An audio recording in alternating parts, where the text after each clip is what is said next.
Good morning. Please rise for the invocation.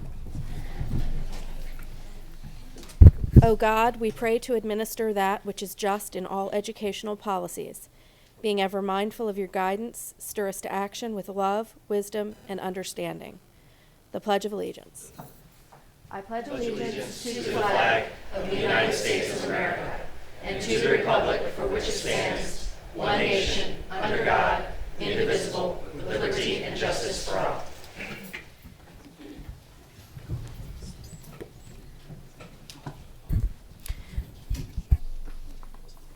I'd like to begin with the approval of the minutes. Is there a motion to approve the minutes? So moved.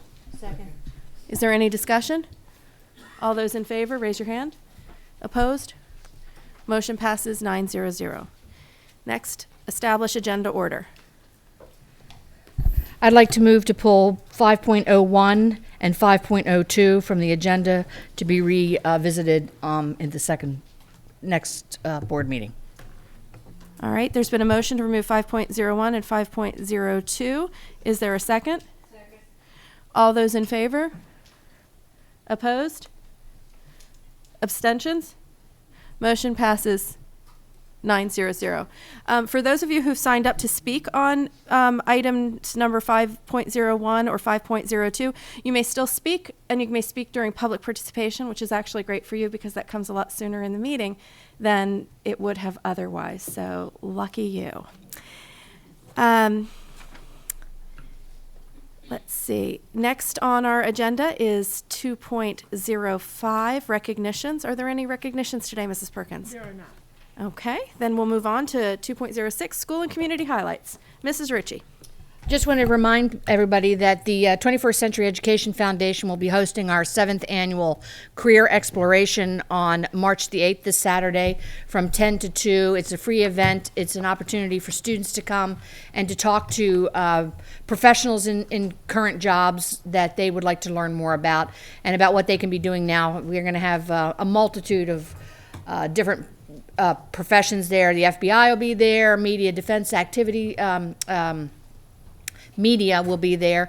We've got a group that's coming that has to do with film and dance and cinematography and makeup artists and so forth like that. So we've got those covered. We also have a lot of electrical and so forth. And our key sponsor this year is in the past 2 years is Jacobs Engineering, and they're going to be there to talk about all that they're doing as well. So if you have a few hours on a Saturday and you'd like to come and talk to the professionals who are doing the jobs now to find out what it is you need to prepare for your future, we invite you to attend. It's at the Anne Arundel Community College, and it's in their gymnasium. And again, it's March 8th from 10 to 2, and it's a free event. And we'll even let you bring your parents with you, too. Ms. Korbelak. I just wanted to put a little plug in for Annapolis High School's Broadway Rewind on March 14th, 15th, 16th, 21st, 22nd, and 23rd. You might recognize one of the singers and dancers on stage. Would that be a young Korbelak? All right. Mr. Pruski. Thank you, Ms. Burge. Just a couple of announcements. The West County Chamber is holding their recognition for citizens on Wednesday, March 26th. I encourage people to go to that. I know the North County Chamber and other chambers have their events also. That's a good thing to discuss. This morning, I had an opportunity to go to Scholarship for Scholars. For those of you that have never heard of that organization, there's a group, a nonprofit foundation that delivers a lot of scholarship money to folks in Anne Arundel County. And while applications are down this year, some of our schools have actually increased. And I'd like to thank all the counselors who write those letters and take the time to put in the information, because it's not easy. They have to be done by a certain deadline. And I appreciate all staff, and I wish everyone luck. The process is going to go forward. I know March 20th they'll do some choices, and then April 28th there's a ceremony actually at the Chesapeake Arts Center. And if you don't get it, if you haven't been there yet, it's a great chance to see some of our top quality students who do some great work. So thank you. Ms. Droof. I just want to say that last Friday I was part of a panel to narrow down our student member of the board applicants for next year, and we narrowed it down to 3 finalists, which are Chris Umanzer, Camila Shanley, and Aisha Chaudhry, and the 2 girls are here today.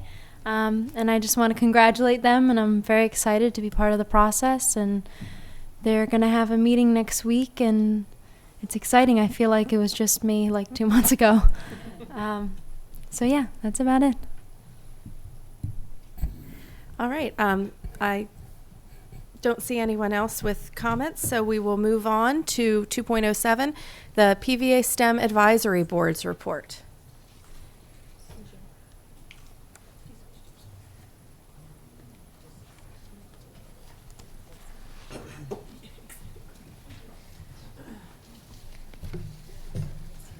Good morning. My name is Tina Gilmeister, and I'm the coordinator of STEM programs, and I'm joined by Lori Snyder, the senior manager of the Performing and Visual Arts programs.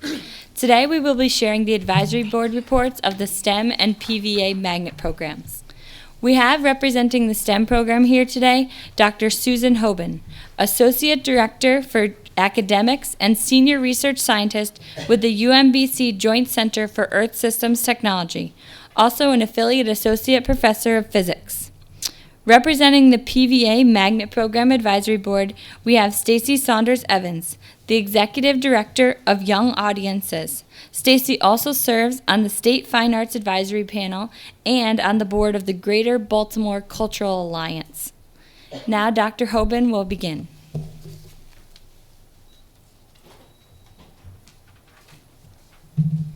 Good morning, members of the board. It's getting a little warmer out there, isn't it? I hope so. I'm Susan Hoban. I'm the Associate Director for Academics for a research center at UMBC that's affiliated with NASA's Goddard Space Flight Center, but basically I'm a physics professor.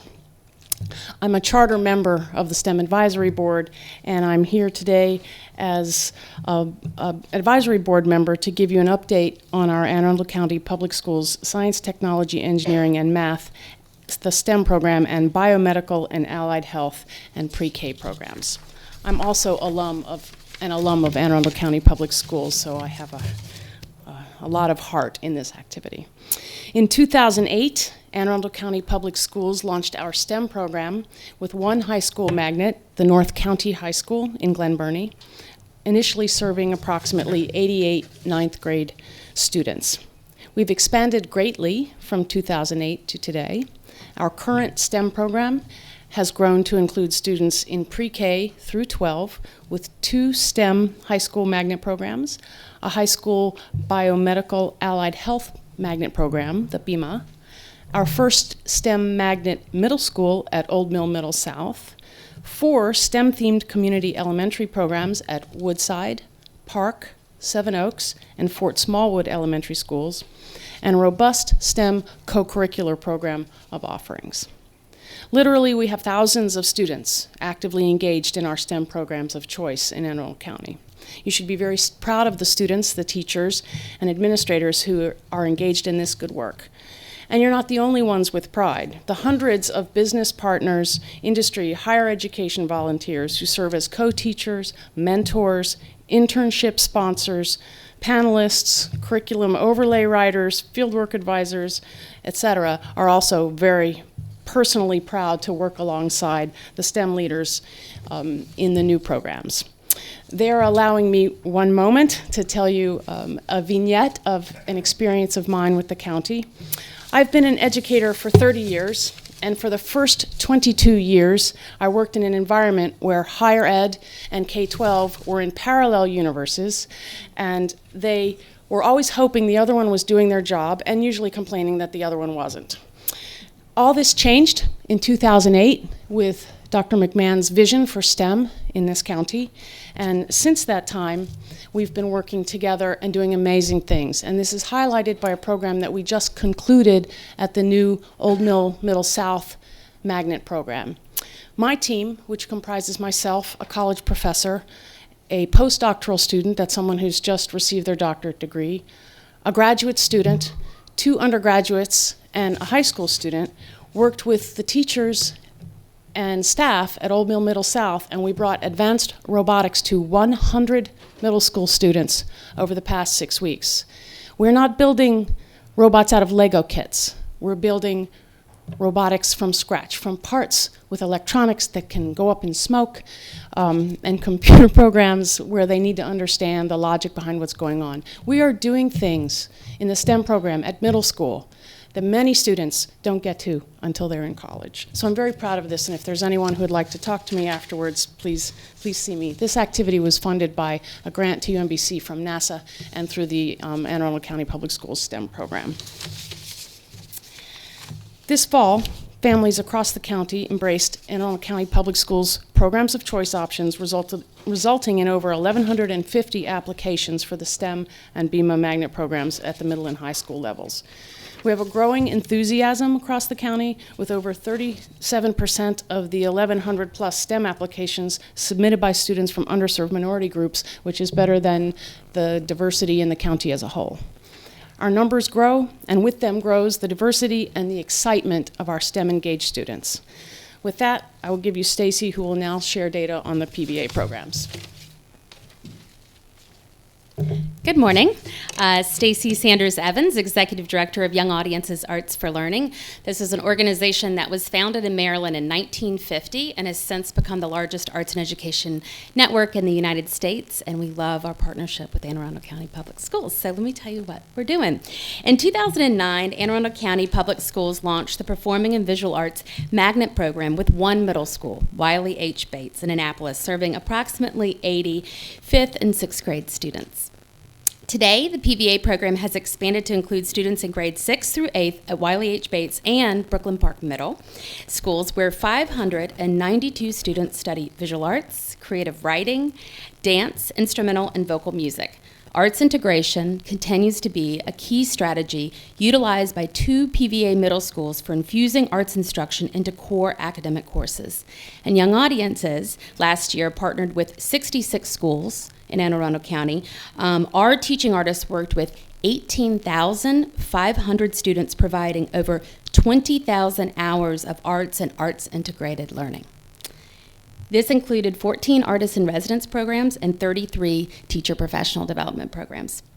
The Performing and Visual Arts Magnet High School program, in its second year at Annapolis and Broadneck High Schools, offers 141 freshmen, sophomore, and junior students who demonstrate artistic ability, interest, and potential, immersion, and a curriculum of rigorous training that emphasizes the creative process through collaborative opportunities. Now, this fall, families embraced the AACPS Programs of Choice options, resulting in just under 1,000 applications for the Performing and Visual Arts Magnets programs. Close to 50% of those applications came from minority youth, and from those, 30% from African American students. In December, the beautiful Performing and Visual Arts Wing opened at Annapolis High School, and students are dancing and acting in the new studio theater. They're crafting artworks in the ceramics and visual art studios and writing scripts, creating and editing film in the state-of-the-art recording studios.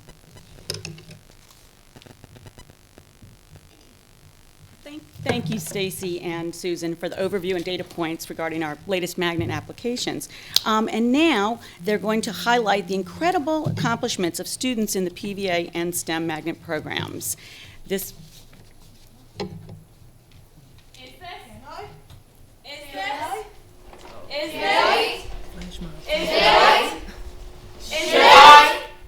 All great deeds and all great thoughts have a ridiculous beginning. Every child is an artist. The problem is staying an artist when you grow up. I am an artist. A true inventor. My art tells the world who I am. It defines who I am. Without my art, who would I be? You can't wait for inspiration. You have to go after it with a club. An invasion. An invasion. An invasion. An invasion. An invasion. An invasion of armies can be resisted, but not an idea whose time has come. You write your first draft with your heart, and you rewrite with your head. The first key to writing is to write, not to think. Maybe this isn't my best work. Is this what I should be doing with my life? What if no one buys my novel? What if no one likes my paintings? Is this? Is this? Is this? Is this? Is this? There's no doubt that creativity is the most important human resource of all. Without creativity,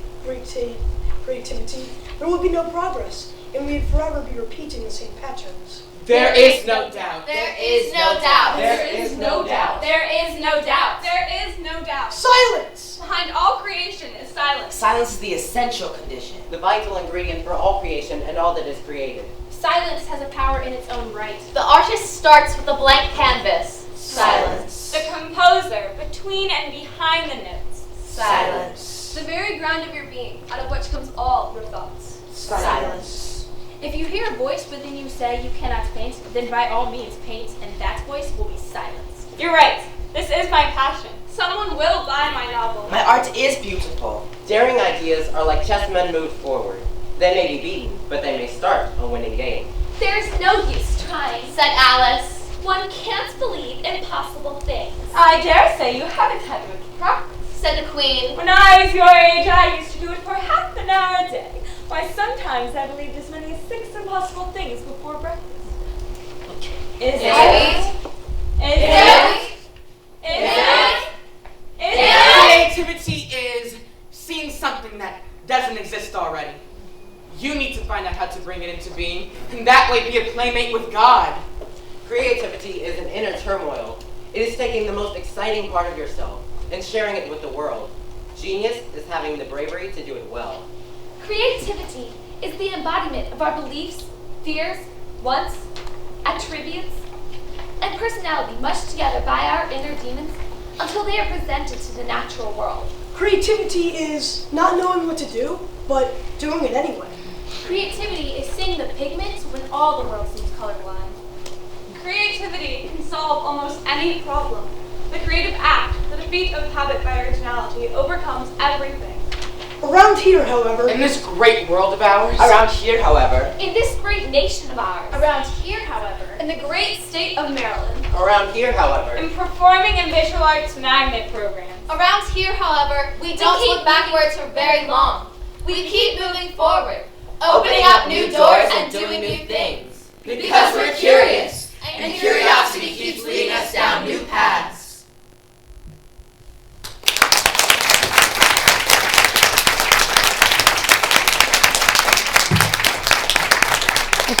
Thank you. You've just witnessed the Creative Voices performance that was developed by our creative writing students, performed by our theater students in the Performing and Visual Arts Magnet High School. And now you're going to hear some more accomplishments that our students have come to through STEM and the PVA Magnet program, starting with Dr. Hoban.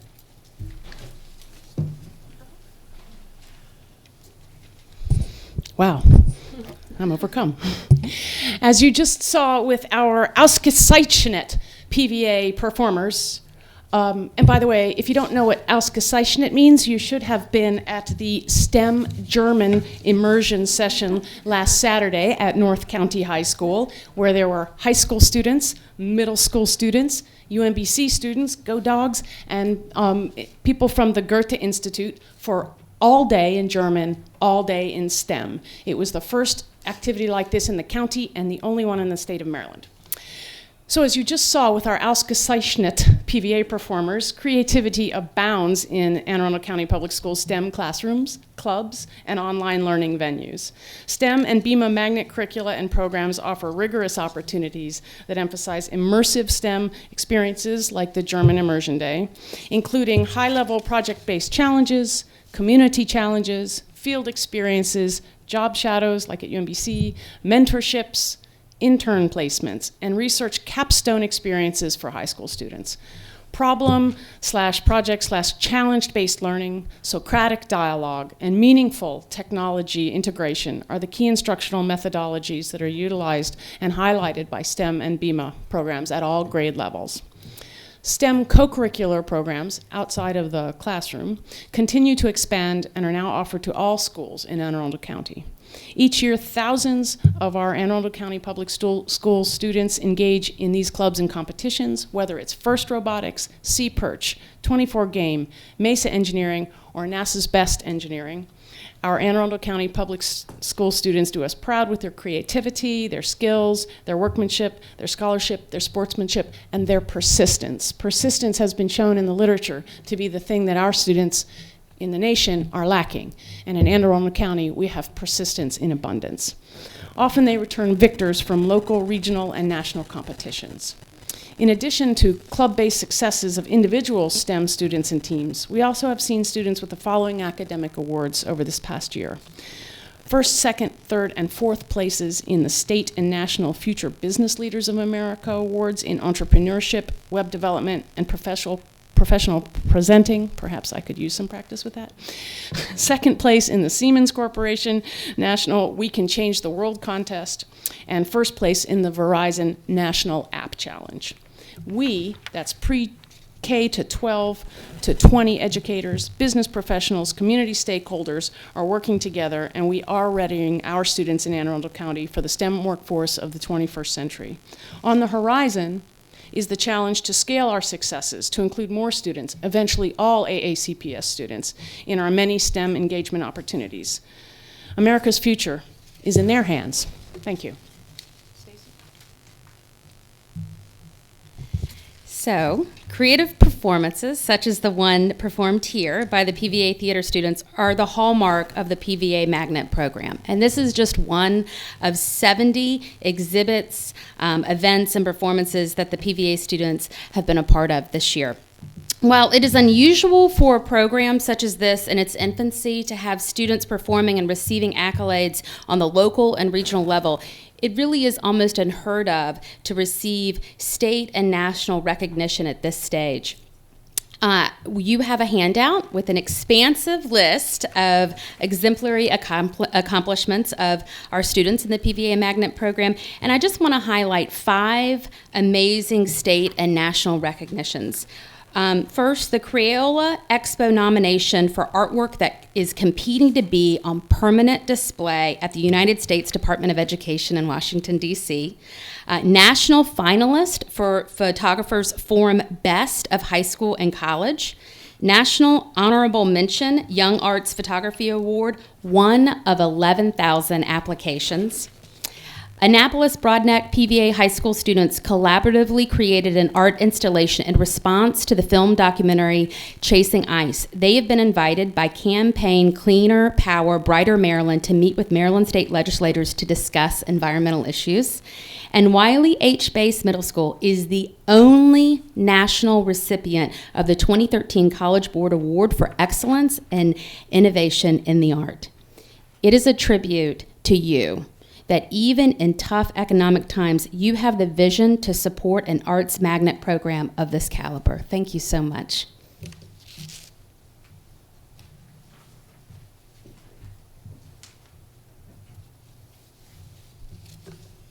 Thank you so much for giving us the time today to present the updates from the STEM and Performing and Visual Arts Advisory Panels.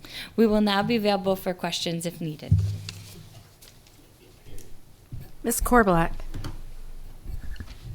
I don't really have a question, but as I often say to my daughter, our nation's colleges better get ready for our Anne Arundel County Magnet students.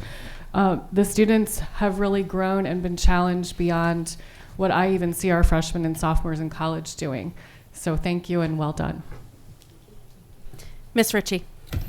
When we talk about things like community engagement and parent involvement, this is a prime example of what this is all about, because it's through the collaborativeness of our school system, our business and community, and our parent advocates to be able to do programs like this and to be able to bring us cutting edge things. You know, we're not going to be able to get rocket scientists and physicists that will come and do these kind of things all the time, but because you're engaged and because you're willing to come and donate time and be a part of this journey with us, it becomes something that is just phenomenal, because it exposes our students to much more than what we would never normally be able to do. So, you know, to the entire and all of our advisory groups and so forth like that, we are just absolutely thrilled to have you all on board, and we want to thank you all very much, because we may be able to get some of this off the ground, but you all are the ones who really make this program run along with our teams. And to the students, you know, I'm always overwhelmed and just in awe of your ability to do this. We hear about students all the time. They don't do this, they don't do that. They obviously aren't looking in the right places, because our kids are really doing fabulous things. And to be able to have this, the one thing that's always impressed me whenever I've gone to Bates or to Brooklyn Park and seen students, is your ability to collaborate with one another. And in this day and age where bullying seems to be the topic of conversation and everywhere we go, what I'm actually seeing is kids who are working together, accepting differences and saying, you know what, let's move past that, because what we have together, the commonality of what we have together, is so much more than what our differences are. So I just, I'm overwhelmed with what you all do, and I thank you all very much. And to the staff, it's just forget about it. So, Yeah. I don't see any other questions. I just want to thank you all for being here. You did a wonderful job, and to all your colleagues in the back, it was a wonderful performance. Thank you so much for sharing it with us today. I want to thank the staff and certainly the members of the advisory committee for being here. We do appreciate everything you do. Some of us as parents who have children in the programs, we thank you more than others, but certainly thank you very much for all that you do. We really do appreciate it. Thank you. Thank you.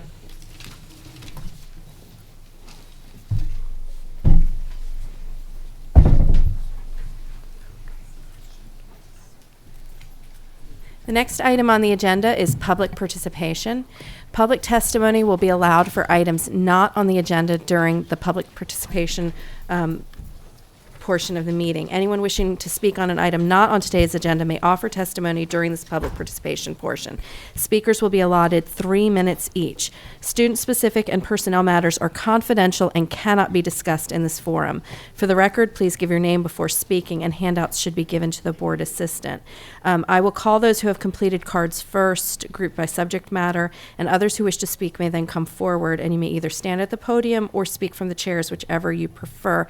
And for those of you who may have come in late, I did note that we removed 2 items from the agenda, 5.01 and 5.02. So if you are signed up to speak on those items, I will call you now instead of waiting until later in the agenda. So first I have, I'm going to call 5 at a time. Chris Beard, Mark Sermonero,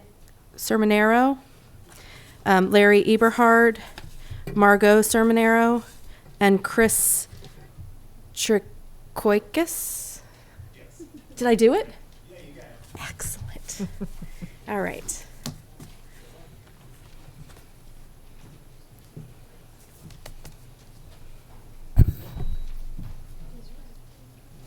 Hi, good morning.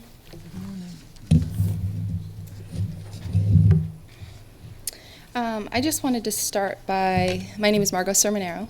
I just wanted to start by saying, by no means am I against cell phones. I think they provide great technology. In fact, I put my notes on mine today. So I just am a little bit opposed to the placement of this tower. I've been a resident of Annapolis for the past 25 years. I am on the HOA, Homeowners Association in Hunt Meadow, the community right next to the proposed tower. I went to Georgetown University, and I came back to Annapolis because I thought it was a wonderful place to raise a family. My husband and I have 2 little boys. I'm here today to speak on behalf of 2 main groups in Annapolis. The first group is the youngest and most innocent in our community, and the other group are some of the most important people in our community. The first group is Dominic, our 4-year-old son, and his soccer team, the Gray Elephants. These 4-year-olds participate on the fields where the proposed cell tower would stand 99 feet tall. Their team is just one team among thousands of children that play sports on these fields year-round, soccer, lacrosse, all kinds of sports. I'm here today speaking on behalf of these thousands of children and their parents. I've spoken directly with almost 200 people in our community and the surrounding area, and every single person I've spoken with is opposed to this tower. They are worried about the safety of their children. Let's make sure these kids and their parents can come to the practices and games and be focused on what they should, not worrying about electromagnetic fields and fall zones, but instead watching the joy on their child's face as they learn a new move or score their first goal. The next group that I will be speaking on behalf of includes State Delegate Herb McMillan and Delegate Ron George. The 2 sent the following letter yesterday, which I know they CC'd the board members on, March 4th, 2014. Dear Anne Arundel County School Board members, we are writing you today to express our concerns regarding the placement of a cell phone tower at Annapolis Middle School. There have been several studies throughout the United States as well as internationally which have revealed the health risks associated with living near a cell tower. In all of these studies, it has been determined that the risk of developing serious health problems is higher when living within 400 meters of a cell tower.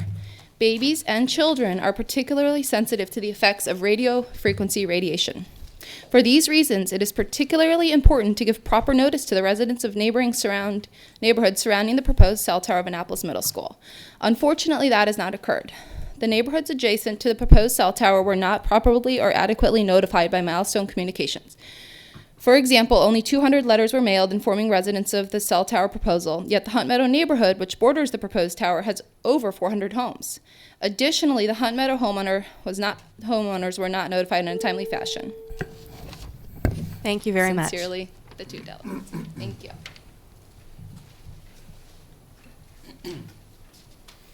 Mark Sermonaro, Margot's lucky husband, and resident of Annapolis. I first want to start off by saying it was wonderful to see the smiles on your faces as the performing theater students were doing their performance, and to hear you speak as your appreciation as parents for the guidance that they take in your children who are in their programs. It goes without question that our children are the most vulnerable members of our society. As parents, we go to great lengths to protect them from even the most remote possibilities of danger. As parents, we put our trust in teachers, administrators, and ultimately you as the Board of Education to help us protect our children. Firefighters are some of the most brave and courageous members of our society. By the nature of their chosen occupation, they are often put in harm's way, putting aside personal safety to make our community safer.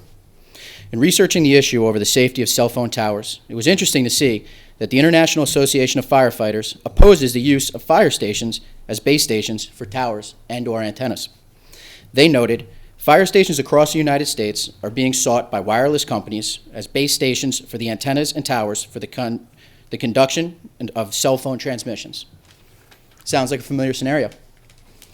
However, the IFAA opposed the use of fire stations until a study with the highest scientific merit and integrity on the health effects of the exposure of low-intensity radiation is conducted, and it is proven that such sightings are not hazardous to the health of their members.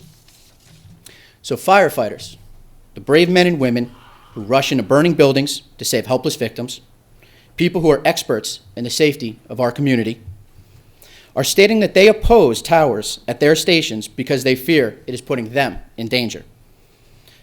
But we are looking into exposing our most vulnerable members of society? Does that not make sense to anybody else in this room? Realistically, for every test and study that the telecommunications industry can produce that states this is safe, opposition can produce tests and studies which shows it is not. We simply don't know for certain at this time what the possible health consequences are due to long-term exposure. That is why the IAFF summed up their position stating, the only reasonable and responsible course is to conduct a study of the highest scientific merit and integrity on the radiation health effects to our membership and, in the interim, oppose the use of fire stations as base stations for towers and/or antennas. Until it is proven that such sightings are not hazardous to the health of our members. I simply ask that we follow the lead of some of the bravest members of our society to protect the most vulnerable members of our society. Let's not put a price tag on the health of our children. Thank you.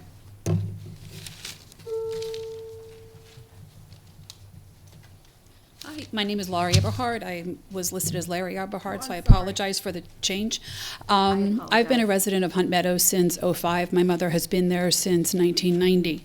We are certainly within the 1,500 feet of the proposed cell tower, which is certainly within that what is being referred to as a danger zone of distance, where the electromagnetic field within that space will allow the normal cancer risk for everybody to reach triple. I've already been through cancer. I don't want to go through it again.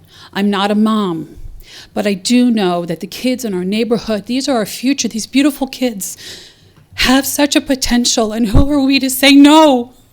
Who are we to put their lives at risk, whether it be cancer, learning development, eventually Alzheimer's. It doesn't matter. The cost is too high.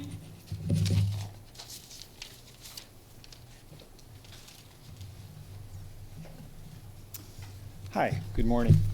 I'm Chris Trichokis. I'm a resident at Hunt Meadow. And I think we can all agree that cell towers are necessary and that all providers want to be able to provide a rock-solid signal and uninterrupted service to subscribers. We get that, but what we don't get is the idea of locating this cell tower at Annapolis Middle School and its proposed location mostly for the following reasons. The location is close to the street, a school building, and right next to the school parking lot, putting school children, teachers, and others in danger in the case of fire or tower collapse. 2, it may potentially put the health of people in close proximity to the tower at risk, as cell tower radiation has not yet been proven safe. And a number of studies worldwide, in fact, have shown that they are indeed a serious health risk. 3, housing prices will be affected, particularly for those closest to the tower. And at the very least, residences will become more difficult to sell, as many buyers will not consider living near such towers. 4, the tower's placement is so close to Spa Road that its presence would be an eyesore to people as they enter into and leave the neighborhoods. This would disrupt the aesthetics of our community, as it would essentially be located at the gateway to Hunt Meadow, which also happens to be home to Annapolis's newly elected mayor, by the way, as well as communities further along Ferry Point Road and Harness Creek. As a Hunt Meadow Townhouse resident, I am concerned about each of these issues. But what is most disconcerting about this project is that we learned about it just a little over a week ago. One of our board members happened to be driving by the school and saw workers on the tennis court and stopped to find out what it was about. This is how we found out, and many of our residents still are not aware of this. It feels like Milestone has bullied their way into our neighborhood with little regard for the community. And they claim that they sent out 200 flyers, but we're sort of wondering who exactly received the flyers, because we live very close to the cell tower, and we didn't receive anything, and our townhouse is one that is located very close. We were directed to take a look at the website AnnapolisMiddleWireless.com, and they had graphically superimposed the tower in several pictures taken from different vantage points to illustrate how it would look. The problem with these photos, however, is they were taken with a wide-angle view. Perhaps this was intentionally done to make the towers look distant and insignificant, but it's not an accurate representation of how it will appear in reality. We would like to respectfully request that the cell tower placement be reconsidered, or at least delayed for a while, so Hunt Meadow and adjacent communities can review the impact this would have on the school, the neighborhood, and the residents. We would also like to educate ourselves, inform our community, invite feedback and discussion. We want to see our neighborhood continue to maintain its high standards of living and aesthetics for its residents. Thank you. Thank you. I had a Chris Beard who had also signed up. Oh, okay. Okay. Eleanor Melagrana,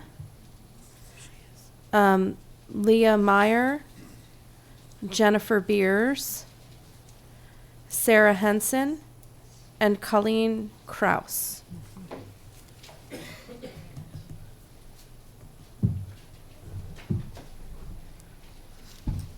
And again, I apologize for any mispronunciations. I'm doing my best. Good morning. I live on Chelsea Court. Can you please introduce yourself first? Oh, sorry. Hi, I'm Eleanor Melagrana. I live in Hunt Meadow. I live on 12 Chelsea Court, which is one of the first 3 townhouse courts when you pull into the neighborhood, and we are within 1,500 feet of this proposed cell tower site. And I'm going to be speaking about the potential negative impact a cell tower could have on our home values. I'm also going to be reading a letter from one of our neighbors who's also the president of our board, and she's also a realtor. I also used to be a realtor.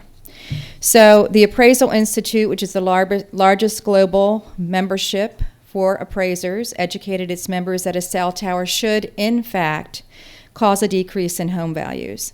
And various studies have also concluded that cell towers do indeed decrease property values on average anywhere from 2 to 20%. We have strict HOA restrictions, which include what color our front door can be and what kind of light fixture we can hang, all with the intention of preserving a certain appearance of the neighborhood. And the view of a 100-foot cell tower would certainly alter this appearance. Who is the Board of Education to be making decisions about planning and zoning? I'm not against cell towers, but I don't want one in visual proximity of my house or within 1,500 feet of schools, daycare centers, or homes because of health concerns. Our community has over 500 residences. So this is from our president and realtor. As a former teacher, I understand each school's need for money, and I've paid my share for materials and supplies to enhance the curriculum. I also appreciate that we need to find more creative ways to raise money for the school system and remember the bake sales, the car washes, and the gift wrap fundraisers all too well. $25,000 is a substantial sum of money, but I'm afraid the risks outweigh the benefits. As an active realtor in Annapolis and Anne Arundel County on the subject of aesthetics alone, buyers reject homes near unsightly transformers and electrical towers. Half the time I encounter these structures on the way to show a property, the buyer will not enter the home and the appointment is canceled. When the buyer does view the property, he or she states that it would only be considered at a drastic reduction in price. I entered the real estate business in 2007 and literally watched the market dry up. In addition to the millions of homes that have gone through foreclosure or were sold as short sales, many homeowners have not been able to maintain or renovate their homes due to tight budgets. Now we are finally starting to recover from this bad dream, albeit slowly. The domino effect that would occur if a cell tower were installed at Annapolis Middle School would cause a devaluation in home prices, which in turn would lead to lower property taxes, which would lead the local and state governments to increase the tax base, which would result in less money in the homeowner's pocket again. I'm all for business investing $25,000 in schools, for companies need intelligent employees. And we just don't want that to be at risk at our children's health and our home values. Thank you very much. Leah Meyer. Hi, good morning. My name is Leah Mayer. I'm a resident of Hunt Meadow here in Annapolis. I'm opposed to the construction of a cell tower at Annapolis Middle School. I don't believe a cell tower belongs on school property. I think there are some very real safety concerns in having a 99-foot tower adjacent to a school building, a parking lot, and well-used rec fields, as Margot told us. Concerns like delinquent behavior around the tower, hazardous materials within several hundred feet of students and faculty, and the risk of personal or property injury due to storm damage. Additionally, I oppose the cell tower given how noticeable it would be when driving in or out of my neighborhood. Spa Road is the only access point for Hunt Meadow, and I'm concerned about the visual impact it would have on my property values and those of my neighbors. Over the last few days, I've had an opportunity to speak with many of my friends and neighbors in Hunt Meadow, and they have concerns and objections as well. A lot of them couldn't be here today. They have jobs they can't leave, and they have children that they don't have childcare for. Since they weren't made aware of the community meeting in February, they'll have had no opportunity to speak for themselves on this issue. I don't think that's fair to them, and I don't think it encourages active participation in our community and local government. So I respectfully ask that you and Milestone Communications hold another community meeting to allow for their comments. And I thank you for your attention this morning. I appreciate it. I'd like to read a brief statement from my husband, primary care sports medicine physician for MedStar. To the board, I'm writing to you to express my deep concern about the proposed cell tower at Annapolis Middle School. As a product of the Anne Arundel County school system and now a practicing physician that treats our Anne Arundel County students, I am perplexed by the decision to place a piece of equipment on school grounds with the safety hazards that such a structure presents. Children by nature are curious individuals who will most certainly be drawn to a 99-foot tower on their school grounds that will surely be surrounded by a fence that needs to be scaled and signage that needs closer inspection by them. Service trucks will undoubtedly have to visit this proposed tower several times a year, bringing unnecessary traffic on Spa Road and elevated levels of misguided curiosity from our students. Doesn't this sound like a recipe for increased accidents on school grounds? He writes, I won't belabor the point that the research on radio frequency waves emitted from these towers has shown to be inconclusive with respects to its negative health and safety effects. However, I implore you to conclusively put the safety and well-being of our students paramount in this decision. Thank you, Jeffrey Mayer. Appreciate it. Thank you. Jennifer Beers? Just slightly going to get off topic for a minute. My concern has to do, in looking at the board public documents and your telecommunication policy on there, it says 0 public comments were given. And I know I personally submitted a public comment, and I know of at least 2 others. So I just don't know why on their public documents, when you go and read the public policy, it says 0 public comments. And also, I just have a concern about working out a policy and moving forward with 2 new locations kind of simultaneously. So that's all. Sarah Henson? Colleen Kraus? Good morning. My name's Colleen Kraus, and I live in the neighborhood near Cat North since 1978, and so I have a very invested concern as a neighbor. And I'm a parent of a 12-year-old daughter and an 8-year-old son. So this issue with the tower at Cat North concerns me as both a parent and a neighbor. The location of the Cat North Tower is right up the hill. There's a bunch of houses right there. That's where I live. So I'm going to see this. This is in our backyard. Not only is it the location affecting Cat North, but right through the woods is an elementary school, Quarterfield Elementary School. And right across the street is another elementary school, I think it's Calvary Baptist, and then also Spalding High School. So there's 4 schools that surround this tower. And I'm not sure why the board is making planning and zoning decisions that are outside of the educational department by entering into this master lease agreement with a cell phone company to lease out our properties.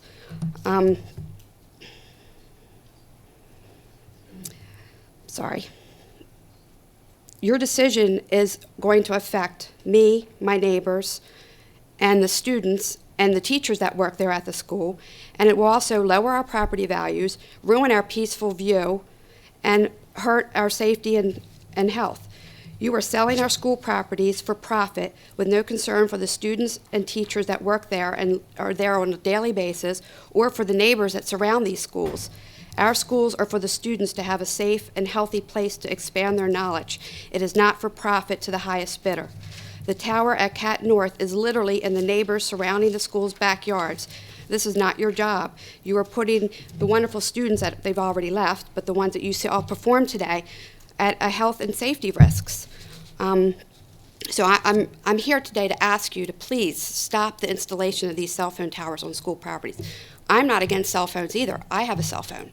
I just don't believe that they need to be on school property where our students are. You're going to have unauthorized, well, there may be authorized, but they're not going to have background checks like you have to do.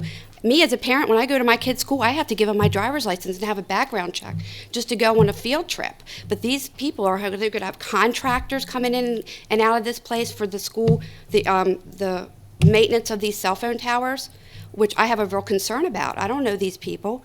They're going to be coming in and out on our school properties. I really hope that you consider this again and stop the cell phone towers. There's a lot of other places they can put them besides our school properties. They don't belong next to our children. Thank you. Mr. Pruski? Since this is not on the agenda, we normally don't have dialogue, and I'm not going to do that, but I do want to recognize that Delegate George, Delegate McMillan, Mr. DeCamera, and all the people that have sent in emails. I have read those, and I appreciate you sending those in. And I'm by no means going to belabor this board meeting. We've had prior debates and other things, and I'm sure when this is on the agenda again, we can talk about the specific proposal. But I do have one request. Is there a representative here from Milestone? Okay. Is it possible that we can have a representative reach out to the HOA to address some of their questions? I think that happened before with other proposals, but for the leadership, if we can get somebody to talk to them, would that be okay? Thank you. And I'm sure they will, because they were reached out to before the meeting. So. I know, but if they have additional questions and there are people maybe that didn't know about it, if we could just have them please touch base. Yeah, Thank you. Correct me if I'm wrong, Mrs. Perkins, but they were contacted at 2 separate addresses. The HOA was. That's my understanding. Prior to the meeting, Yeah. with the addresses they had on record with the county. Correct. Okay, thank you. I also want to mention that Councilman Dick Ladd is here. How are you doing, Mr. Ladd? I don't think that's on the agenda today, Mr. Is it? Oh. But the money part is over. All right. So, did anyone else want to say anything for public participation? I've called all the cards. Can you please come up and state your name? And if after you speak, if you'd fill out a card and give it to the board assistant, I would appreciate it. Thank you. So that we have a good record of who spoke. My name is James Krause. I just want to say I'm against the cell phone towers. What they said earlier about the health risk, their levels across the world is a lot lower than our levels here. But again, if this is about profit, what's going to happen if they find there's oil in the ground at the schools? You're going to start drilling oil wells? Or if there's gold in the ground, you're going to start mining for gold? I mean, it's ridiculous. You're going to put the teachers and children at risk over $25,000, especially if it's not conclusive, if it's safe. Then you shouldn't take the risk. At one time, asbestos was said to be safe, cigarettes were said to be safe, and it turned out not to be true. So I asked the school board to consider moving the cell phone towers to other locations. There's plenty of commercially zoned areas around Cat North, for example, that they could put the cell phone. They don't have to, the cell phone tower, they don't have to put it at the school. Thank you. Thank you. That ends the public participation portion of our meeting. We're going to move on now to our action items. The first item is 4.01, administrative personnel appointments. Mrs. Perkins. There are no appointments for this meeting. Okay. 4.02, personnel. Your recommendation? I recommend that the board approve the actions as stipulated on the attached sheets. So moved. Is there a second? Second. All those in favor? Is there any discussion? All those in favor? Opposed? Motion passes 900. Item number 4.03, policy revision, third reading, substitute teachers, policy code GBJ. This is an action item. Your recommendation, please. I recommend approval of policy GBJ, subject to final correction for style and format. Second. Is there a presentation? We're here to answer any questions. Okay. I don't see any questions. Is there any public comment on this item? Then we have a motion on the floor that's been properly made and seconded. All those in favor? Opposed? Motion passes 900. Next, we have policy revision, third reading, emergency plans, policy code EH. This is also an action item. Your recommendation, please, Mrs. Perkins? I recommend approval of policy EH, subject to final correction for style and format. So moved. Second. Is there a presentation? There's not, but we're here for questions if you have any. Are there any questions? Is there any public comment? We have a motion on the floor that's been properly made and seconded. All those in favor, please raise your hand. All those opposed, motion passes 900. Next item is policy revision, third reading, representative student government, policy code JCA. This is an action item. Your recommendation, please? I recommend approval of policy JCA, subject to final correction for style and format. Is there a second? Second. Is there any discussion? Is there any public comment? Oh, there is discussion. Mr. Jackson. No real discussion. I do just want to commend our SMOP for putting a lot of time and effort and energy into this particular policy along with the staff. Thank you very much, because this will, for our new members or new applicants as far as the new SMOP, this will be what is that guiding force for them. So thank you very much. Ms. Droof. I want to commend the staff for working on this, because I was obviously very interested in this specific policy, and I'm glad that we, well, hopefully are going to pass it soon. So thank you for your work. I didn't do that much. Just put in my 2 cents because I'm a control freak. Well, seeing no further board discussion, is there any public comment on this item? Seeing none, all those in favor? Opposed? Motion passes 900. See, you didn't have to wait very long. 4.06, policy revision. This is a first reading, commercial radio communications on school buses, policy code EAK. This is an information item. Do you have a presentation, Mrs. Perkins? We do. Policy EAK, commercial radio use on school buses. The Transportation Division brings this policy to you for first reading. This policy was last updated on November 19th, 1997. The revisions to this policy and its accompanying regulations aim to ensure that there are procedures for regulating commercial radio use on school buses so that such radios are used in an appropriate manner. We will answer any questions you may have about this policy and regulation. Are there any questions from the board? I have a question. So basically, this is so that drivers aren't listening to inappropriate radio stations. Is that essentially what we're talking about here? Yes. Okay. That's correct. Yes. Okay. I just, we use all these fancy words. I just want to make sure we all understand exactly what we're talking about. Okay, thank you. All right. Well, if there's no other questions, we have plenty of time to ask them and whatever else we need to do with this, but our children will be safe. Okay, next item, 4.07, policy revision, first reading, school bus and commercial motor vehicle operator alcohol and controlled substance policy, policy code EAI. This one is also for information only. Is there a presentation? Yes. The Transportation Division brings policy EAI to you for first reading. This policy was last updated in 2012. However, this policy, as proposed, now incorporates and will rescind policy EAJ, drug testing commercial motor vehicle operators, which was last updated December 7th, 1994. Since both our school bus drivers as well as other commercial motor vehicle drivers participate in an alcohol and drug testing program in compliance with the Department of Transportation requirements, we combine the two existing policies for efficiency so that the information related to this topic can be found in one place. We will answer any questions you have related to this policy and regulation. I don't see any other questions, but I have a question about the purpose of the policy. It makes it sound like we're talking about drivers who transport students on commercial motor. I just want to make sure.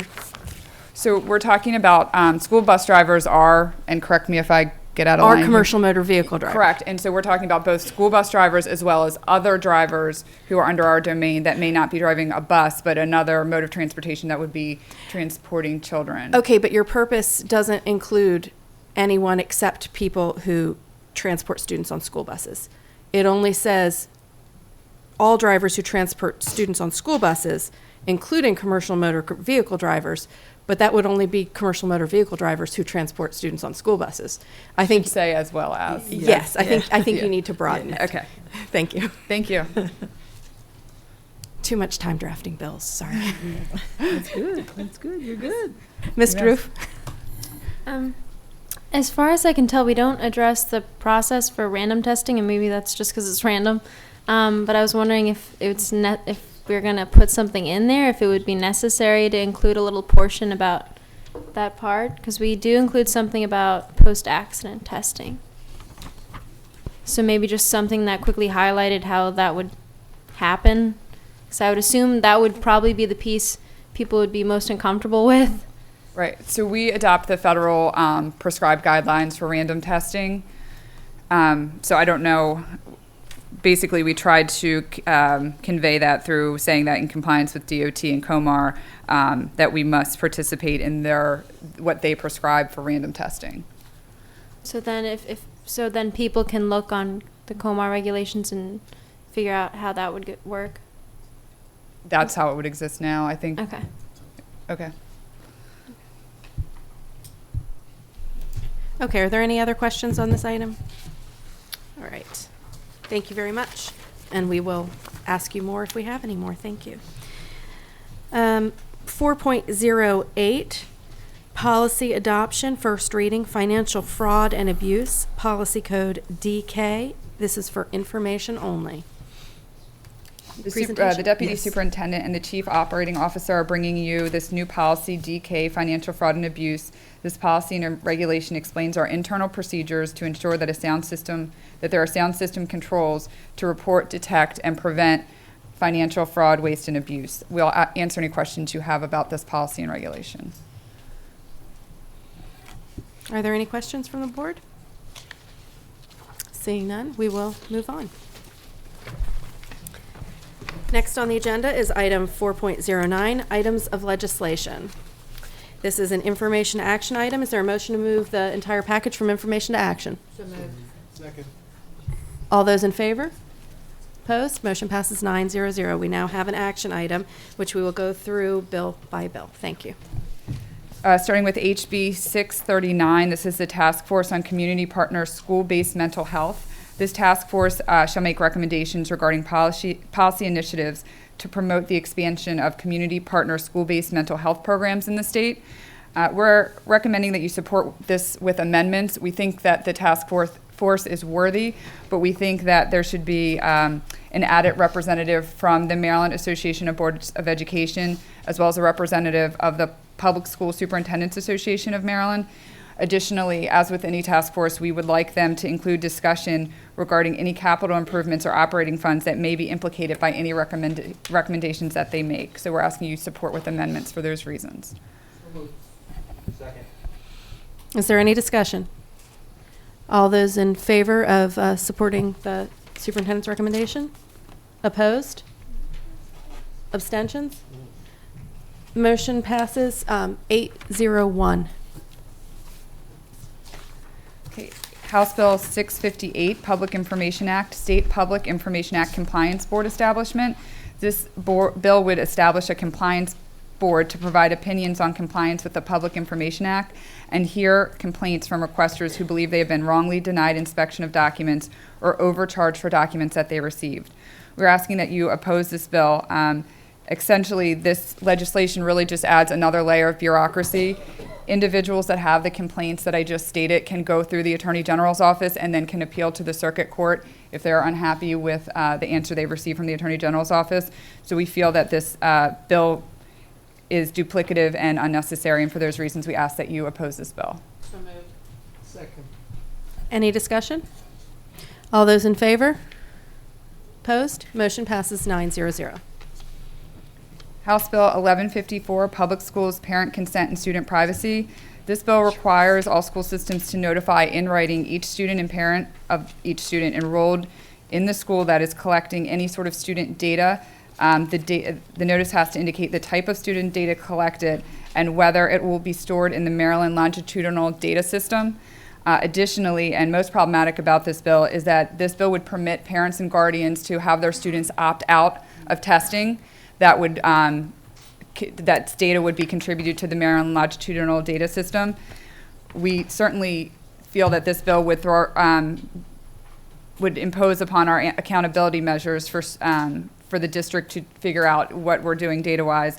Additionally, and most troubling, is the unanswered question of what alternative test or project a student would be given if they were able to opt out of a graduation requirement. And additionally, it also says that if a parent wants to keep their student home that day, that they would get an excused absence for that day if that's when the test was being given. So we ask that you oppose this bill. Second.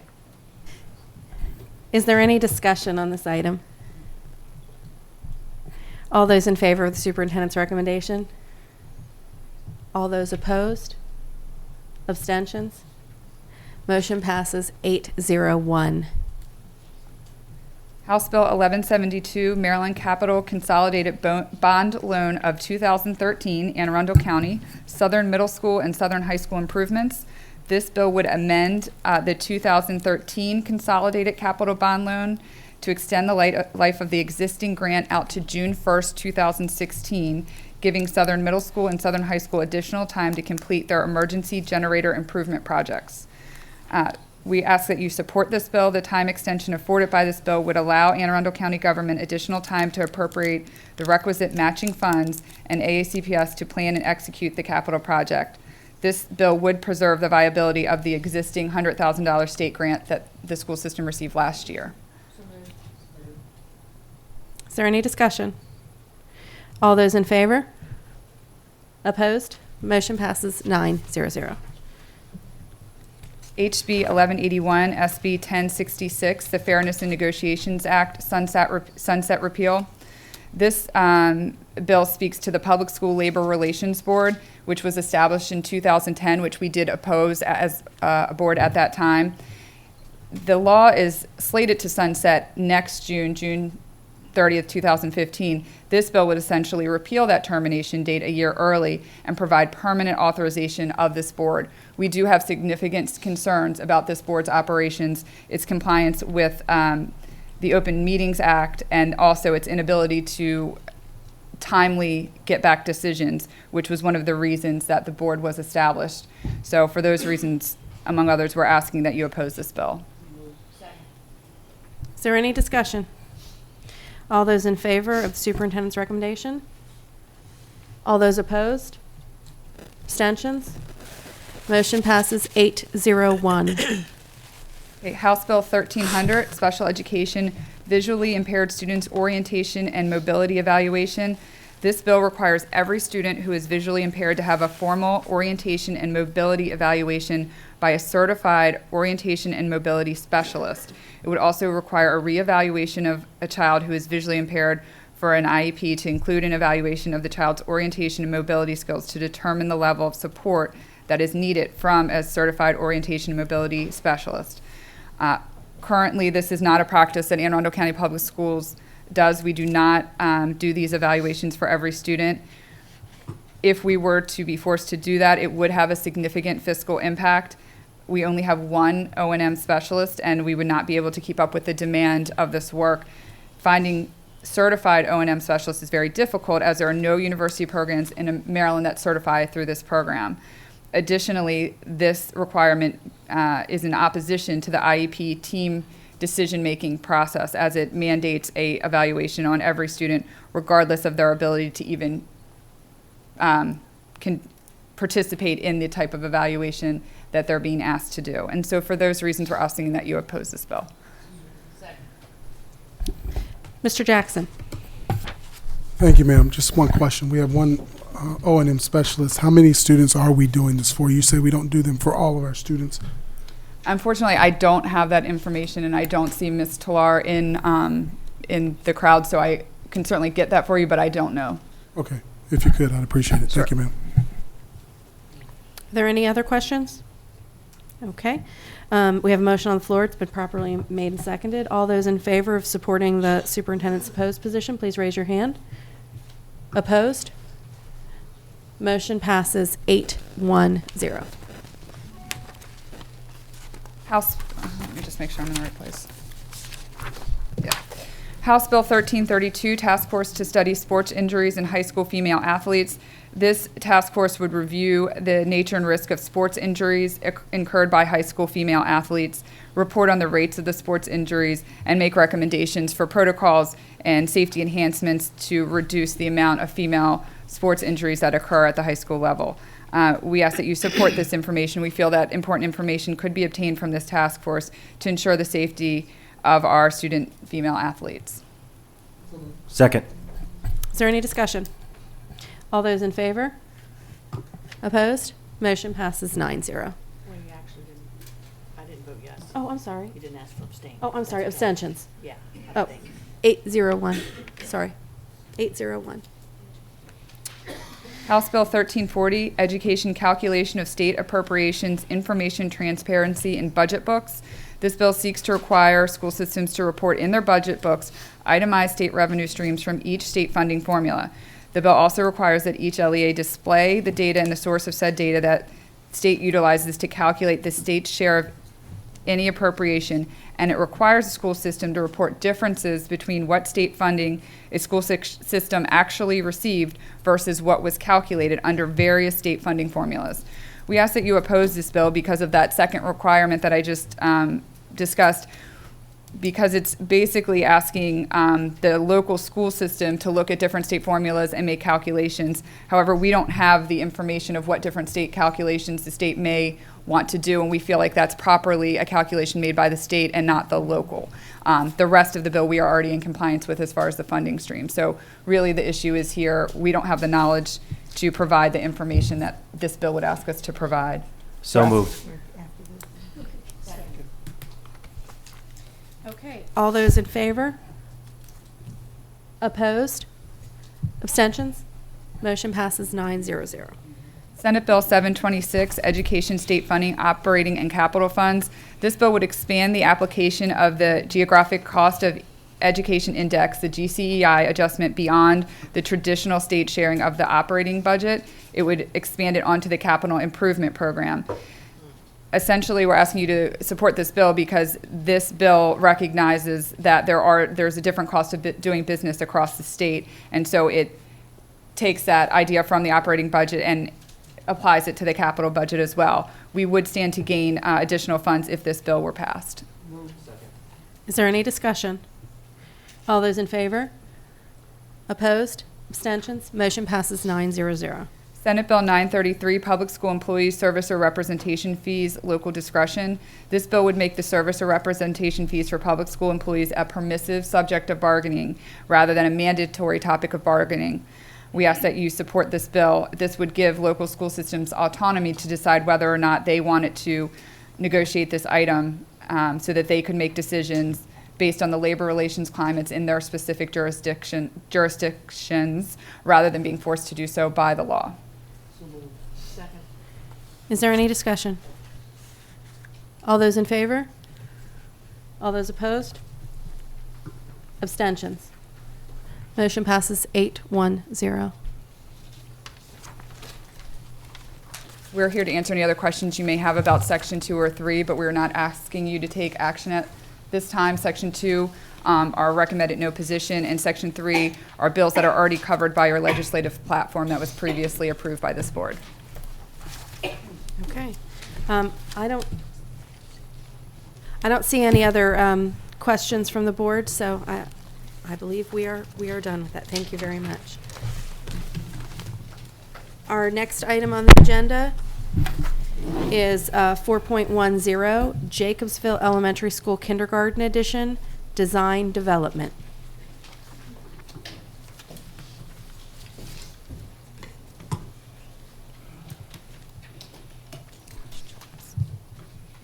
Is there a presentation? There is not. Oh. We do have questions. Ms. Ritchie. I just can't read these things very well on here. So can you tell me where the addition's going on Jacobsville?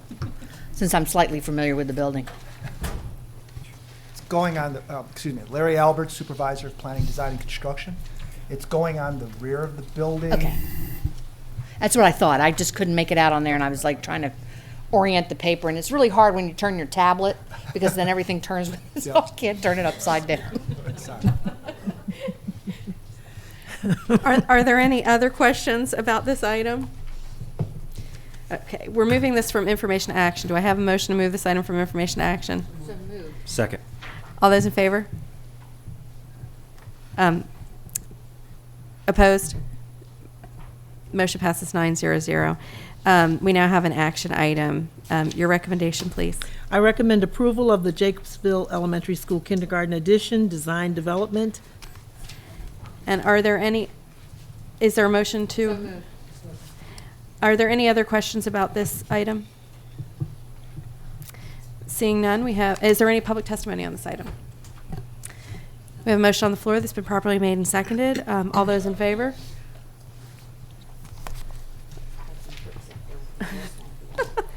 Opposed? Abstentions? Motion passes 8-0 with one absent. All right, we're now going to take a 5-minute break because we have to get some things loaded into the computer before we move on to our next items. So we're going to break for 5 minutes before we start with 5.03. So I will see everyone at 11:30. See?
We're on 5.03.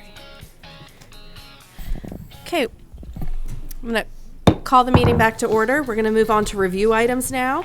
We're on 5.03, award of contracts. This is a review item.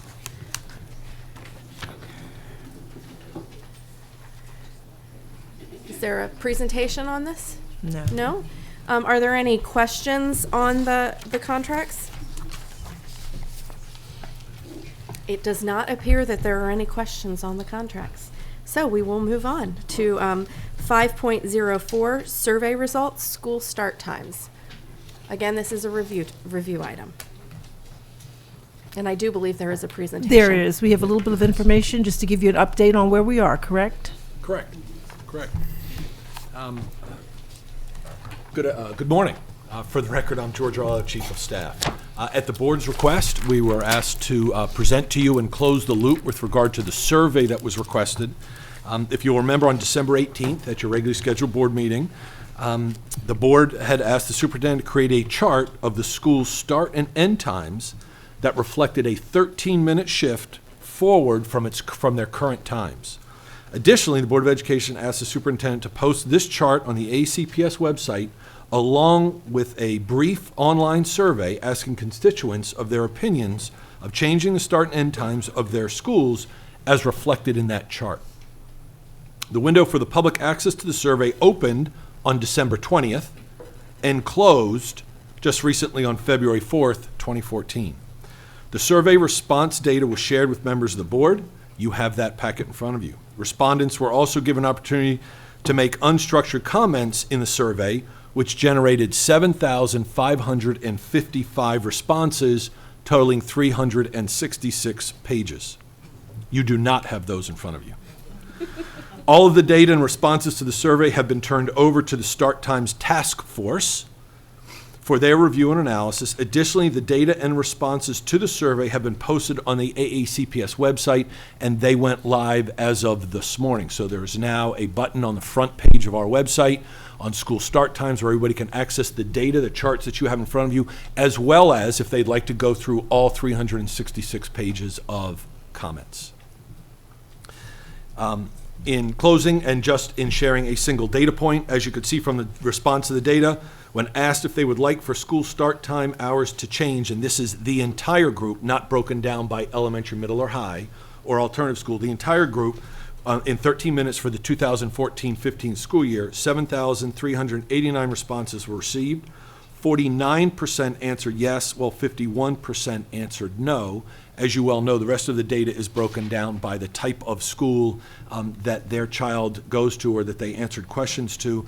I'd also like to offer an apology to the board. When the yellow sheet went out last week, I prepared the yellow sheet, and when I pulled my data, I had pulled the data responses that I had gotten previously before the window closed. So it has been corrected. Thank you, Ms. Ritchie, for pointing that out to me over the weekend.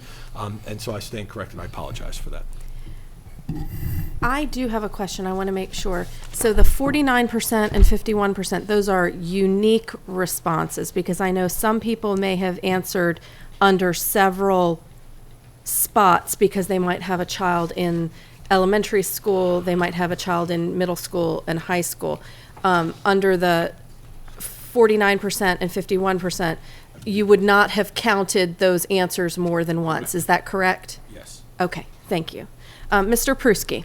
Just a follow-up, when will the board be getting an update as the task force moves on? Is that a report in the end, or will we be getting periodic updates in regards to the start time committee? As we understood the direction from the board on December 18th, that and what had been proposed was that the task force be put together, they would move forward.